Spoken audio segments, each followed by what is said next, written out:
L'Afrique de l'Ouest traverse une crise géopolitique majeure. D'un côté, la CEDEAO, bastion de la démocratie régionale. De l'autre, l'Alliance des États du Sahel, dirigée par 3 juntes militaires.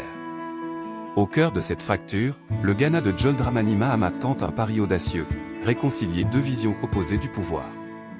Depuis 2020, les coups d'État se succèdent au Sahel, Mali, Burkina Faso, Niger.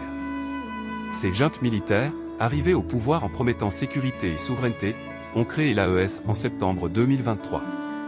Face aux sanctions de la CEDEAO, elles ont formalisé leur sortie de l'organisation le 29 janvier 2025. 2 blocs antagonistes émergent, d'un côté, les démocraties constitutionnelles de la CEDEAO, de l'autre, les régimes militaires de transition de l'AES. Le Ghana, démocratie stable depuis 1992, refuse cette fracture. En mars 2025, Mahama effectue une tournée diplomatique historique à Bamako, Niamey et Ouagadougou. Son message, la démocratie ne s'impose pas par l'isolement mais par l'exemple. Cette approche pragmatique contraste avec la ligne dure de certains membres de la CEDEAO.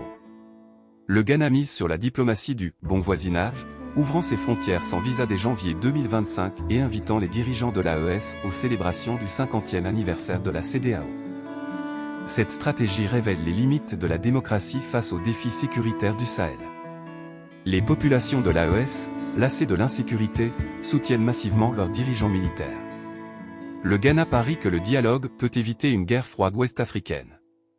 Mais ce rapprochement suscite des critiques, certains y voient une légitimation des putschistes, d'autres une nécessaire reconnaissance des réalités géopolitiques.